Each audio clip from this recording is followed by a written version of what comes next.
नमस्कार, मैं हूं धर्मेंद्र। आप देख रहे हैं online news India. Shaheen Bagh और सीए नागरिकता संशोधन कानून से जुड़ी हुई दो अहम खबरें हैं।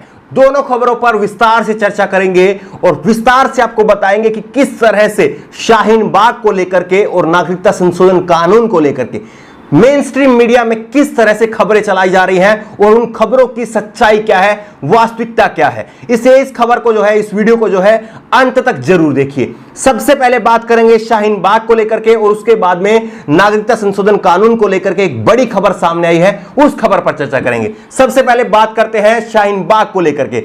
शाहीन बाग को लेकर के एक बड़ी खबर सामने आई है और इस खबर में कहा जा रहा है कि दिल्ली शाहीन बाग में सीए के खिलाफ प्रदर्शन करने वाले शहजाद अली भाजपा में शामिल हो गए हैं।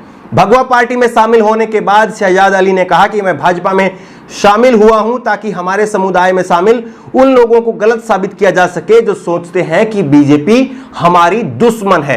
ये शहजाद अली को दिल्ली शाहीन बाग आंदोलन का नेता बताया जा रहा है। मेन स्ट्रीम मीडिया में कहा जा रहा है कि शहजाद अली जो हैं वो शाहीन बाग आंदोलन के नेता थे और अब वो बीजेपी में शामिल हो गए हैं और उनके जो तमाम विरोध थे उन विरोध को जो है वो भुला दिया गया है, खत्म कर दिया है बीजेपी ने और उसके बाद में वो लोग खुशी खुशी जो है वो बीजेपी में शामिल हो रहे हैं। इस तरह की बात जो है वो मेन स्ट्रीम मीडिया में चलाई जा रही है। शहजाद अली कौन है आखिरकार, इस पर चर्चा करेंगे। वो शाहीन बाग के आंदोलन के नेता थे या नहीं थे, इस पर चर्चा करेंगे और वो बीजेपी में क्यों शामिल हुए हैं, इस पर चर्चा करेंगे। दिल्ली में शाहीन बाग के सामाजिक कार्यकर्ता और सीए के खिलाफ भाजपा सरकार का विरोध करने वाले शहजाद ने रविवार 16 अगस्त 2020 को दिल्ली भाजपा अध्यक्ष आदेश गुप्ता और भाजपा पार्टी नेता श्याम जाजू की मौजूदगी में भगवा पार्टी में शामिल हो गए।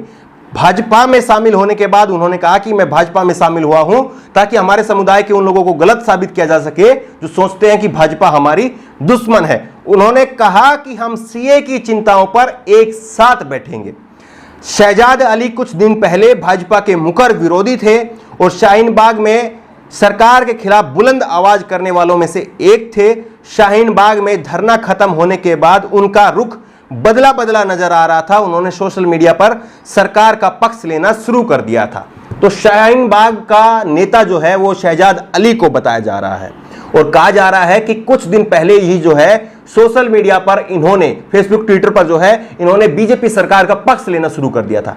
अब कुछ एक बातें हैं। एक पत्रकार के तौर पर मैंने शाहीन बाग को शुरुआत के दिनों से, जब शाहीन बाग का आंदोलन शुरू हुआ था उन दिनों से मैंने उसको कवर करना शुरू किया था और जब तक शाहीन बाग का आंदोलन चला तब तक उस आंदोलन को मैंने कवर किया था। इसलिए अपने अनुभव के तौर पर कुछ एक बातें हैं जो आपके सामने रखनी बेहद जरूरी है।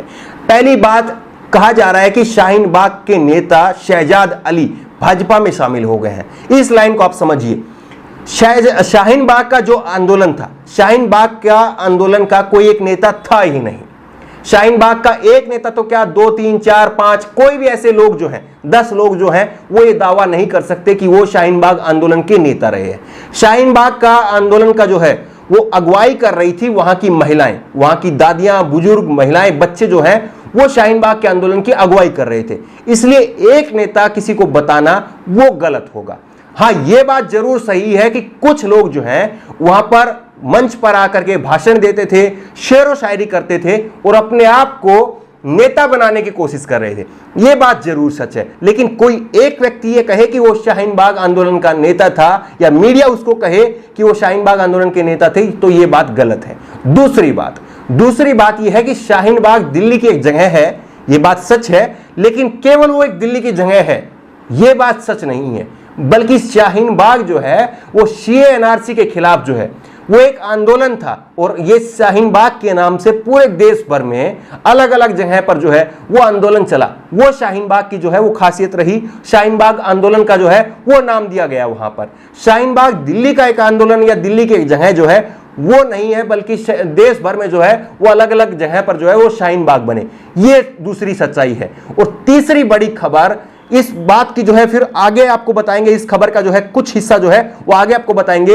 लेकिन जो हमने कहा था कि आपको दूसरी खबर जो है नागरिकता संशोधन कानून से जुड़ी हुई जो दूसरी खबर है वो आपको बताएंगे, तो वो खबर आप सुनिए। ये खबर है 8 महीने की हो गई है नागरिकता पर अभी तक नहीं मिल सकी भारत की नागरिकता। बिना बिजली वाली झुग्गियों में रहने को मजबूर हैं पाकिस्तान से लौटे हिंदू। नागरिकता नाम की बच्ची की दादी मीरा देवी बताती हैं कि सीए पास होना हमारे लिए किसी बड़े त्योहार की तरह था। उस दिन हमने खूब जश्न मनाया, मिठाई बांटी। तो यह है हकीकत। जो शाहीन बाग की शुरुआत हुई वो सीए के खिलाफ एक आवाज उठाने को लेकर के शाहीन बाग आंदोलन की शुरुआत हुई।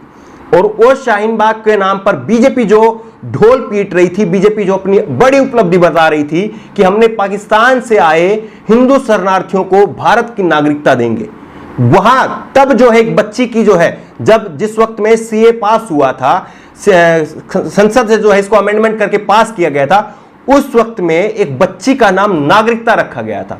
और उस बच्ची की जो दादी है मीरा देवी, वो बता रही हैं कि अभी तक जो है इस बच्ची को भी, जिस बच्ची का नाम नागरिकता रखा गया था और इस बच्ची का जो ट्वीट था, इस बच्ची की जो खबर थी, वो बीजेपी के बड़े बड़े नेताओं ने शेयर की थी उस वक्त में, और उस बच्ची तक को जो है वो नागरिकता नहीं मिली है। ये है हकीकत। प्रचार प्रसार से दूर जो है ये है सच्चाई। बीजेपी के नेता बड़े बड़े दावे करते हैं, लेकिन जिस बच्ची का नाम नागरिकता उसके परिवार ने रखा था, उस बच्ची को भी अभी तक 8 महीने होने वाले हैं, लेकिन अभी तक उसको नागरिकता नहीं मिल पाई है। दूसरी बात यह है कि मीरा देवी जो उस बच्ची की दादी है, वो बताती है कि हम ऐसी झुग्गी में रह रहे हैं, दिल्ली के मजनू टीला के पास में झुग्गी में रह रहे हैं जहां पर बिजली तक नहीं आती है। ऐसी झुग्गी में हम रहने को मजबूर हैं। और करीब जो है 150 के करीब परिवार जो है वो दिल्ली के मजनू टीला में है, कुछ वजीराबाद में है, कुछ फरीदाबाद में है। इस तरह से करीब जो है 750 परिवार हैं, लेकिन अभी तक इनको कोई सुविधा जो है वो नहीं मिल पा रही है। ये है सच्चाई। प्रचार प्रसार अपनी जगह पर है, लेकिन सच जो है वो अपनी जगह पर है। जो शाहीन बाग आंदोलन जो है वो शुरू हुआ किस लिए? कि सीए को जो है वो रद्द किया जाए। जो एनआरसी है वो सरकार नहीं लेकर के आएगी, इस बात को जो है वो सरकार लिख करके इस बात का आश्वासन दे कि सीए एनआरसी जो है वो नहीं लेकर आएगी और सीए का जो संशोधन किया गया है उसको सरकार वापस लेगी। लेकिन सरकार कह रही थी कि नहीं, जो व्यक्ति जो है, जो हिंदू जो है, खास करके इसी बात पर जोर था कि जो हिंदू हैं और पाकिस्तान में रहते हैं, हालांकि अफगानिस्तान और बांग्लादेश का भी नाम लिया था, लेकिन खास करके आपको मैं बता रहा हूं जो परसेप्शन बनाया गया था वो यही था कि पाकिस्तान में रहने वाले जो हिंदू हैं वो, उनको वहां पर उत्पीड़न किया जा रहा है, उनको परेशान किया जा रहा है, उन पर अत्याचार हो रहा है, उनको भारत में ला करके उनको नागरिकता देंगे। लेकिन हकीकत आपके सामने है, जो परिवार पहले से आकर के भारत में रह रहे थे उनको भी अभी तक नागरिकता नहीं मिल पाई है। यह है सच्चाई। अब आप समझने की कोशिश कीजिए कि सीए एनआरसी के नाम पर दरअसल देश के लोगों को दिखाया क्या जा रहा है। सीए एनआरसी ज्यादा कुछ नहीं है, बल्कि सीए एनआरसी लोगों को उलझाए रखने का और एक वोट बैंक को हथियाने का प्रपंच भर है। क्योंकि जो सरकार, एक परिवार जो कि सालों से यह रह रहा है और जिस परिवार ने अपनी बेटी का नाम नागरिकता रखा, उस परिवार को भी नागरिकता नहीं दे सका, तो वो सरकार आपको लगती है कि क्या हिंदुओं को पाकिस्तान से ला करके यहां पर नागरिकता दे पाएगी? और वो सरकार ये दावा कर रही है, मोदी सरकार, जिस मोदी सरकार के रहते हुए अभी 4 से 5 महीने पहले हमने देखा कि लाखों की संख्या में, करोड़ों की संख्या में मजदूर, हमारे प्रवासी मजदूर, हिंदू, जिन हिंदुओं की बात सीए को लेकर के की जा रही थी, वही हिंदू जो है, करोड़ों की संख्या में हिंदू प्रवासी मजदूर जो हैं, एक राज्य से दूसरे राज्य तक वो सरकार नहीं पहुंचा पाई।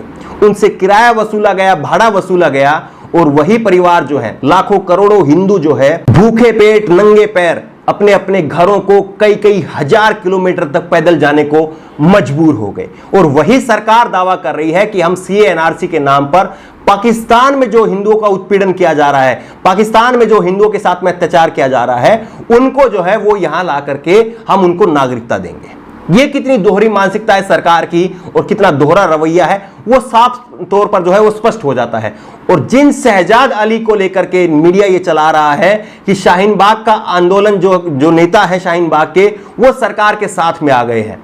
दरअसल शाहीन बाग का जो आंदोलन था वो कोरोना महामारी की वजह से, जो महिलाएं थी, जो दादियां थी, जो उनका नेतृत्व कर रहे थे, उन लोगों ने कहा कि हम कोरोना महामारी की वजह से रोक रहे हैं, इसको खत्म करने का ऐलान कहीं पर भी नहीं हुआ था।